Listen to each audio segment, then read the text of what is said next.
శ్రీ లలితా పరమేశ్వరి చక్రపురం ఛానల్కి స్వాగతం సుస్వాగతం. ఇదే భగవద్గీత ప్రపంచం. యస్య సర్వే సమారమాభాః కామ సంకల్పవచితాః జ్ఞాన అగ్నిదగ్ధ కర్మాణం తం అహూః పండితం బుధాః. ఎవని యొక్క దేహేంద్రియాదులు తమ కర్మల సూక్ష్మ అవస్థయందే ఆరంభమునందే సవరింపబడి కామ సంకల్ప వర్జితములై కామ సంకల్ప ప్రేరితములైన బాహ్య కర్మ రూపాలన్నీ జ్ఞానాగ్ని చేత దగ్ధమైపోతాయో వాళ్ళు పండితులు అనబడతాడు. సాధన కర్మను నిజంగా ఆచరించిన వాడు అనబడతాడు. ఇది సాధన కర్మ ఆచరణ.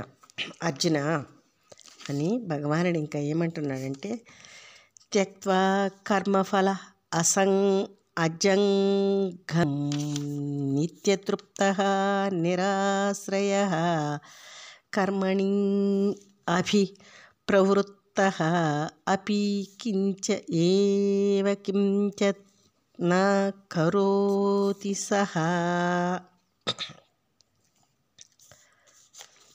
ఆ నిజ సాధకుడు గుణకర్మలమయమైన సంసారమునందు ఆసక్తిని పూర్తిగా విడిచేస్తాడు. అర్జున, గుణకర్మకున్న సూక్ష్మ రూపమైన సంకల్పాన్ని విడవటము, స్థూల రూపమైన కర్మను నాగ్ని చేత నశింపజేయటమే కాక తన సాధన కర్మాచరణం చేత ఇలా ఫలరూపమైన సంసారమునందు కూడా ఆసక్తి లేకుండా ఉంటాడు. అర్జున, సదా సాధన కర్మయందును ఆత్మానుభవమునందును తృప్తుడై ఉంటాడు.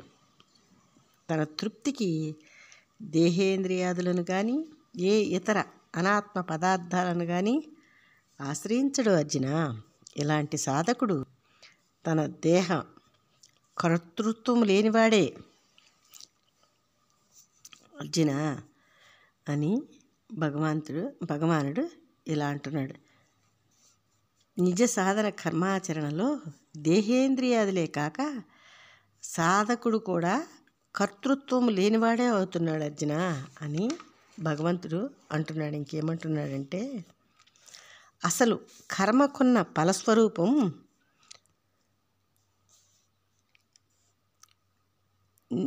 విరూహించే కామ్య స్వరూపం కాదు. అర్జున, ధనార్జనకు ఫలం సుఖభోగాలు కాదు. ధనం సంపాదించటం దుఃఖం, దాచిపెట్టడం దుఃఖం, ధనం పోతే దుఃఖం, ఖర్చు పెడితే దుఃఖం. అర్జున, దుఃఖ కారణమైన ధనార్జనలో సుఖమేమీ లేదు. కానీ అందరూ ధనంతో సుఖం కొనుక్కుందామని అనుకుంటారు. అర్జున, అందరికీ ఇలా వారి వారి కర్మల వల్ల కామ్య ఫలములే కావలసి ఉన్నప్పుడు అందరూ కోరినట్లుగా అవి రాని మాట వాస్తవం. అంతేకాదు, గుణకర్మలకు నిజమైన ఫలం వద్దన్నా వచ్చే మాట అక్షరాల వాస్తవం.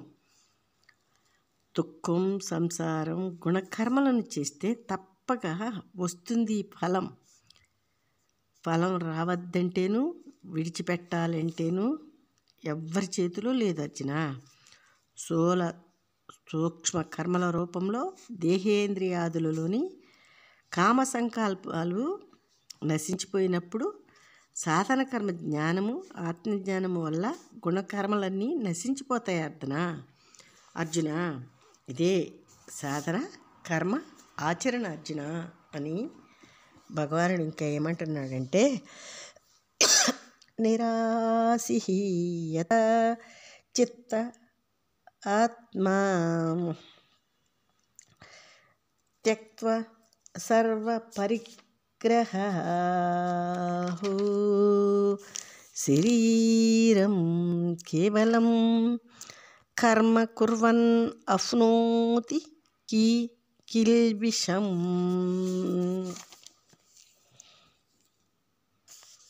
అర్జున, కామరహితుడై దేహేంద్రియాదులను నిగ్రహించి అనాత్మ పదార్థాలను అనాత్మ విషయాలను నిగ్రహించిన సాధకుడు ఆ దేహేంద్రియాదులతోని సాధన కర్మను ఆచరిస్తున్నప్పటికీ బంధంలో పడడు అర్జున.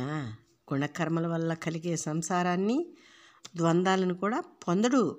గుణకర్మలను చేస్తూ గుణ విషయములను చింతిస్తూ శరీరం కేవలం కర్మను చేయదు కూడా. దేహేంద్రియాదుల చేత కేవలం ఆత్మ విషయములను చింతించే సాధన కర్మయే కేవలం కర్మ అని అనబడుతుంది అర్జున.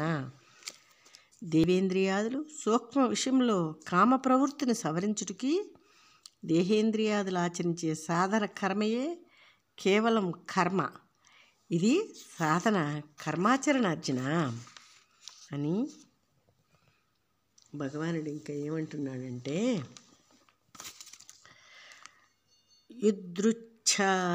యదృచ్ఛ లాభసంతుష్టః ద్వంద్వ అతీతః విమతః సరః సమః సిద్ధౌ అసిద్ధౌ చ కృత్వా అపి నా నిబధ్యతే.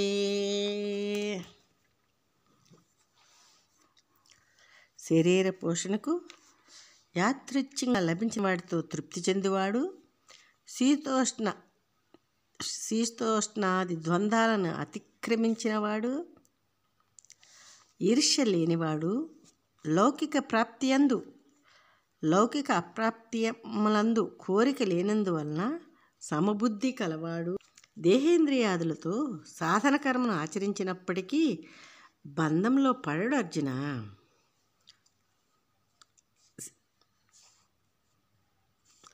అలా కాక శరీర పోషణయందు తృప్తి చెంది సాధన కర్మను విడిచేవాడు తప్పక బంధంలో పడతాడు అర్జున.